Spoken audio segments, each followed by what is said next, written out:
My friend died in a horrible prank. I wish I never learned what went wrong. The worst deaths, in my opinion, are accidental. I read last week about a mother who rolled onto her newborn and suffocated it. Every year, toddlers die from being left in hot cars. And then you hear stories of kids playing games, like one boy who hid in an unplugged freezer and suffocated to death during hide and seek. Can you imagine? Can you imagine being the person responsible in any of these situations? To me, this is so much more terrifying than the prospect of the paranormal. I'd much rather be haunted by a ghost than by guilt over unintentionally hurting someone. My husband, Wade, is the opposite. He's unbothered by accidents, but petrified of horror movies about demons or vengeful ghosts. But as I told him, none of those things are real. So why be scared? He counters that accidents are without malice, therefore not as scary as murderous ghosts that might be real. I guess he has a point about the lack of malice, not about ghosts that might be real. I know they're not, because if they were, my best friend would definitely be haunting me. I guess in some ways, she is. You see, whenever I read about a prank gone wrong, I stopped breathing for a moment. I'm choked by guilt. After all these years, I still don't know if it was my fault. I was never charged, and my friends insist I need to stop blaming myself. But how can I? How can I move on, not knowing if it's because of me? Rosa got into the suitcase on her own. Lakeisha and I helped her. We were all drunk, giggling. She was supposed to surprise Bolin. She had a huge crush on him. Let me back up. Let me try to explain. We were at a party.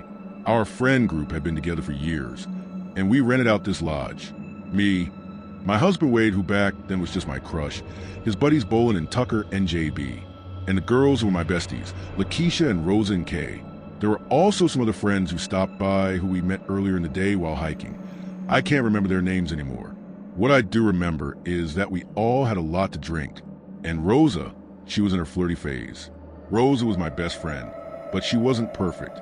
She was like a butterfly who sips from every flower. A real heartbreaker, beautiful and passionate. I was a little bit jealous of the attention she had, and also kind of in awe of her. Whoever she was with fell hard, like she was the love of their life. But she never committed.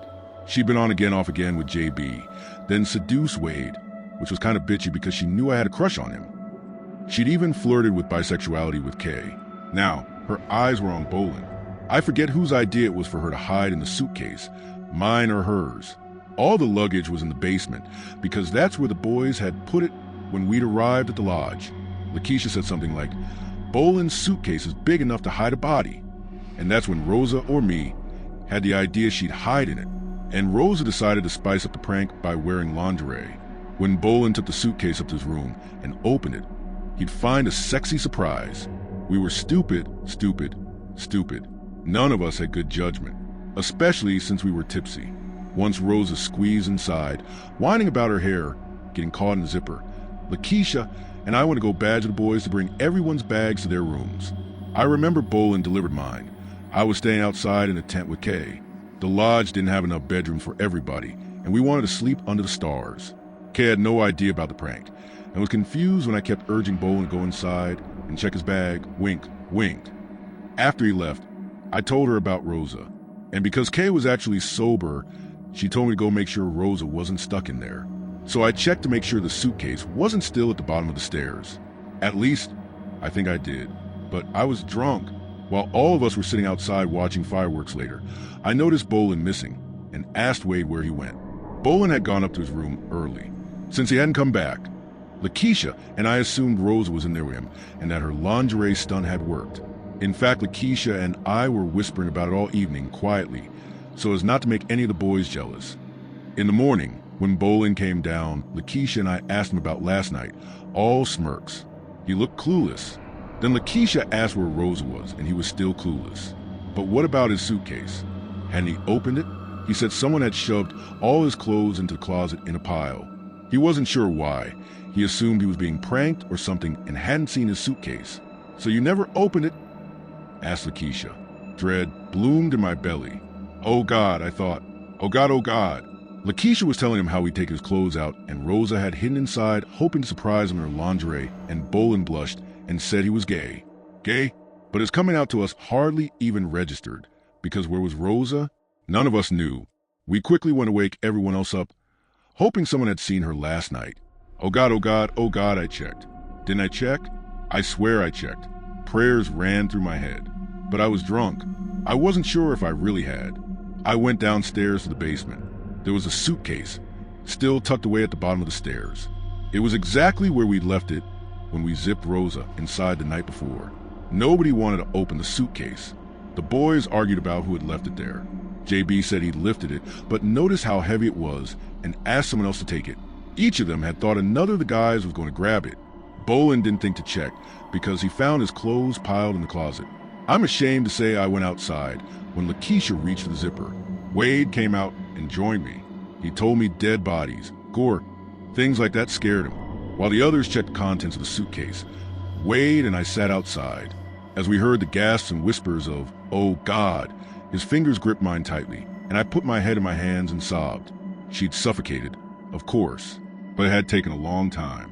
The police wondered why none of us had heard her gasping for help, but Kay sheepishly told them about the fireworks. A prank gone wrong, authorities ruled. My friend said then, and still say now, that ultimately Rosa was the one most responsible for her own misfortune, that she'd made her own decisions, that all of us were a little guilty, but none of us was wholly responsible for a tragic accident. But it was my hand that closed the zipper. I've lain in bed, thinking about her gasping for air. Why didn't she scream? Why didn't we hear any muffled shouts? I imagine her, squeezed into the darkness while her pleas for help go unanswered and I can't breathe.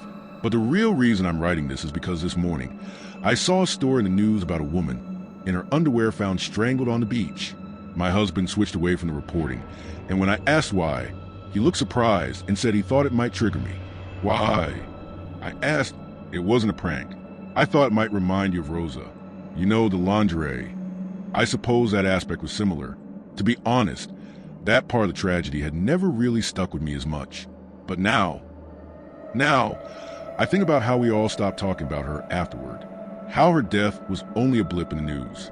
No details were released. In our friend group, Rosa's death became a taboo subject, almost like she'd never been with us at all. We all silently agreed to forget her. But the more I think of that report on the news, the more I'm getting that feeling from that day, that top of the stairs feeling, like I'm looking down and seeing something I don't want to see.